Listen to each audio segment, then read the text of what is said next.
Mothman ভবিষ্যৎবাণী, myth বা বাস্তবতা। অদ্ভুত এক প্রাণী যে কিনা ভবিষ্যৎবাণী করতে পারে, যাকে কিনা বলা হয় মৃত্যুদূত। গত কয়েক শতক ধরে এই প্রাণীটি নিয়ে মানুষের কৌতূহলের শেষ নেই। মানুষজনের নাম দিয়েছে মথম্যান। ধারণা করা হয় কোনো জায়গায় বিপদ হওয়ার আগে এই প্রাণীটি সেখানে গিয়ে আগাম সংকেত দেয়। এখন পর্যন্ত খুব কম মানুষই এই মৃত্যুদূতের দেখা পেয়েছে। আদৌ কি মৃত্যুদূত বলতে পৃথিবীতে কিছু আছে? কিভাবে দেখা মিলল এই মৃত্যুদূতের? এই নিয়ে যেন মানুষের কৌতূহলের শেষ নেই। আজ এই ভিডিওর মাধ্যমে আমরা জানব এই মথম্যানের ভবিষ্যৎবাণীর রহস্যের গল্প। তবে আর দেরি না করে এই রহস্যময় গল্পটি শুরু করা যাক। মথম্যানের ভবিষ্যৎবাণীর কথা পুরো বিশ্বে ছড়িয়ে পড়ে দুই মার্কিন দম্পতির নিজেদের অভিজ্ঞতা প্রকাশের মধ্য দিয়ে। 1966 সালের সেই নভেম্বরে পশ্চিম ভার্জিনিয়ার পয়েন্ট প্লেজেন্ট নামের এক দুর্গম এলাকায় ওই দুই দম্পতি দেখেছিলেন কেমন করে অন্ধকারে জমে জন্ম নিয়েছে এক বিকট দর্শন প্রাণী। এই দুই দম্পতির নাম রজার ও লিন্ডা এবং স্টিভ ও ম্যারি। গাড়ি করে তারা ওই পথ দিয়েই যাচ্ছিল। হঠাৎ করেই তাদের গাড়ির সামনে এসে হাজির হয় এই বিকট প্রাণীটি। গাড়ির ফাঁক দিয়ে যখন লিন্ডা বাইরে তাকায় তখন দেখতে পারে প্রাণীটির পেছনে দুটি ডানা রয়েছে, আর প্রাণীটির রয়েছে এক জোড়া ভয়ঙ্কর লাল চোখ। গাড়ির সামনে এগোতেই সে এক লাফে আকাশে উড়ে যায় ডানা মেলে। ওই দম্পতি প্রথম নন। এর 3 দিন আগে কবর ঘুরতে আসা জনাপাচেক লোক দেখতে পেয়েছিল প্রাণীটিকে।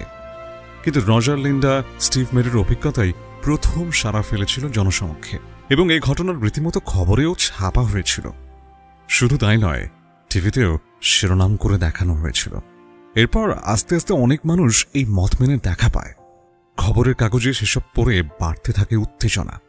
মুখে মুখে নাম ছড়ায়। কেউ বলে পাখির মতো মানুষ, কারো বর্ণনায় ডানাওয়ালা মানুষ।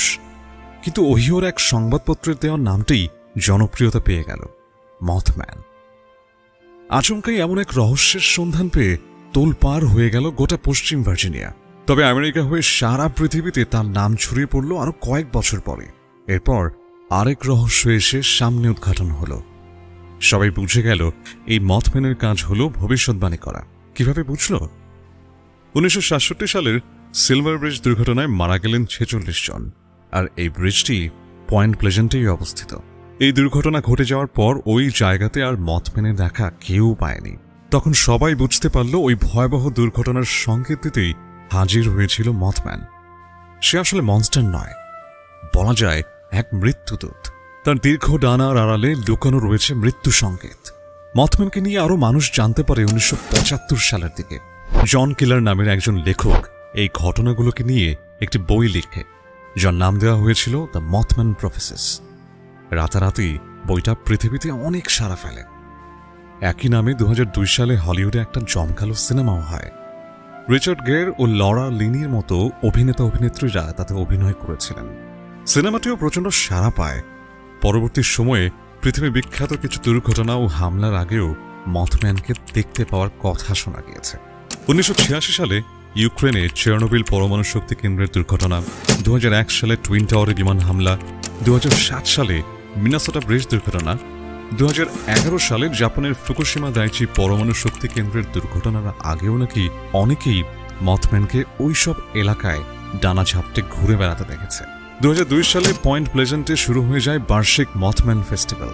প্রতি বছর 10 থেকে 12,000 মানুষ জড়ো হন সেখানে, এবং সেখানে একটি জাদুঘরও তৈরি করা হয়। 2016 সালে এক ফটোগ্রাফার দাবি করেন তিনি মথম্যানকে দেখেছেন ডানা ঝাপটে আকাশে উড়ে যেতে দেখতে, এমনকি প্রমাণস্বরূপ ছবিও তুলে রেখেছেন। আর এই ঘটনা আবারও পৃথিবীতে সাড়া ফেলে। কিন্তু বিজ্ঞানীরা মনে করে এটি একটি লম্বা চেহারার পাখি কিংবা প্যাঁচা।